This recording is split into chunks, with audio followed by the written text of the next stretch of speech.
lola ni Dara nagalit sa kalokohan ng Team Kalingap.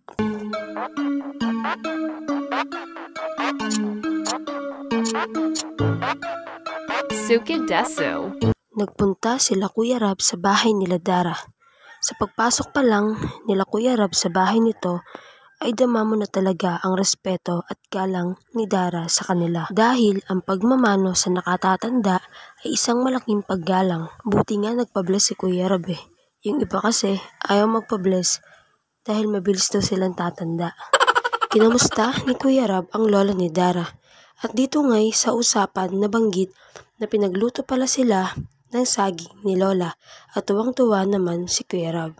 Ang rason nga pala kung bakit nagpunta sila Kuya Rab kila Dara ay para ibigay ang mga pasalubong nila na dala nila galing pang Hong Kong.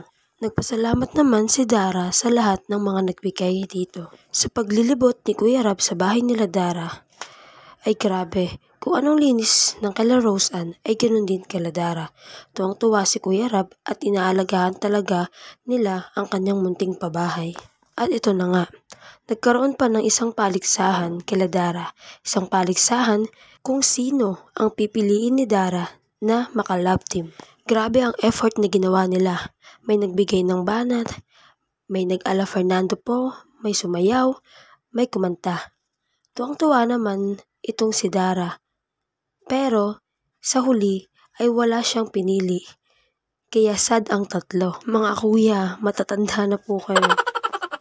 Ngayon, dahil wala kang napili si Dara, kaya ang liligawan na lang kuno nila ay si Lola. Si Kuya Ato, ang tinutulak nilang mangligaw kay Lola. Papayag daw ba si Lola na magpaligaw?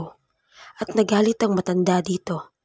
Kaya, naalarma si Kuya Atong dahil para sa kanila ay joke o katuwaan lang naman iyon. Pero si Lola ay galit talaga at hindi natutuwa sa ginawa nila. Kaya umalis na si Kuya Atong sa kinalalagyan niya dahil natakot ito kay Lola. Maya-maya ay nagsabi si Lola na prank lang yon at na-prank si Kuya Ato. Tuwang-tuwa naman si Dara, tawa ito ng tawa at ang Team Kalingap. Pagkatapos nun ay kumain na sila. At pagkatapos ay iniabot na ni Kuya Rab ang tulong para kay Dara.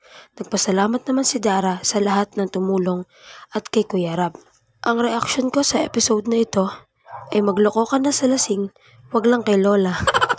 Yung ikaw yung mangloloko, pero ikaw yung naloko. Ang saya-saya nila. Masaya talaga pag nakakapagpasaya ka ng iba. Katulad nito kay Dara. Yung masaya na sila dahil natulungan mo sila. Pero sa simpleng kalokohan na yun, mas nadadagdagan pa yung saya nila. Kaya guys, panoorin nyo itong vlog na to. Yung mga kalokohan ng tatlo, panoorin nyo po sa YouTube channel ni Kuya Rab. So ayun guys, salamat po sa panonood ng aking munting channel. Please do not forget to like, leave a comment, and subscribe po sa aking munting YouTube channel. Sana hindi kayo magsawang makinig sa kwento ko. At huhusayin ko pa po sa susunod ko pang mga reaction. Maraming salamat po.